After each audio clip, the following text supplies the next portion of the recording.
Tonight on Pulling the Trigger, we discuss the social ill known by many names: evergreen exclusion, coniferous intolerance, or pinophobia.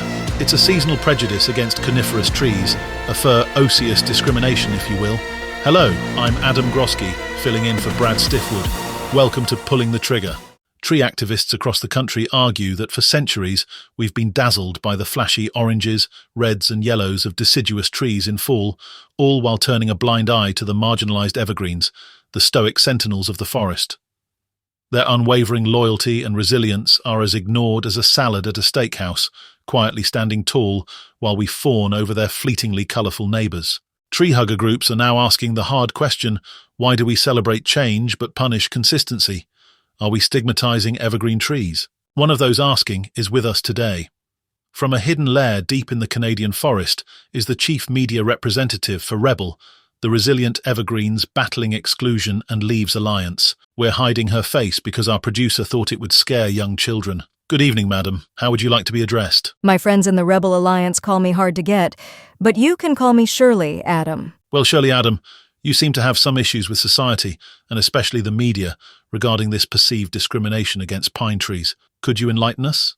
Every fall, deciduous trees dominate, flaunting their flashy color changes as the evergreens stand silent, cast aside by society's lust for change. I think it's vital we confront this bias.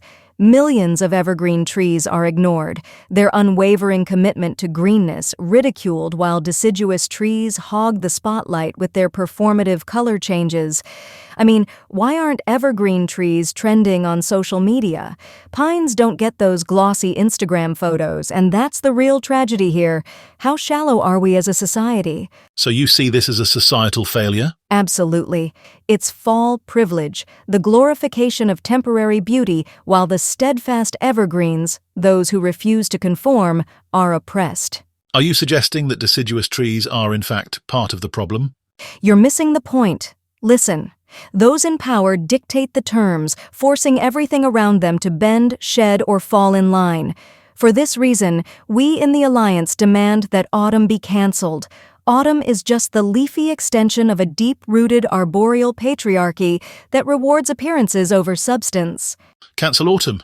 Shirley, Adam, you must be joking. I'm not, and stop calling me Shirley, Adam.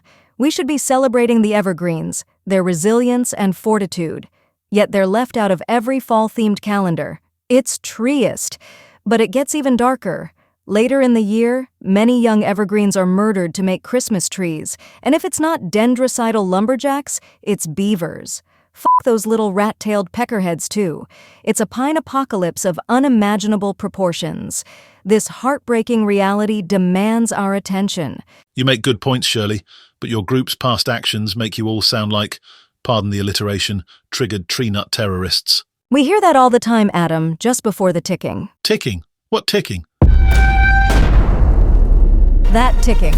Unfortunately, I can't hear anything over the whistling sound in my ear, but, in closing, let us remember that seasonal discrimination affects more than just trees. I'd like to thank Shirley Adam of the Rebel Tree Alliance exposing us to this explosive issue.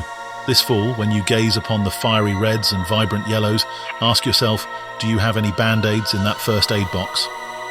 This has been another episode of Pulling the Trigger. I was Adam Grozky.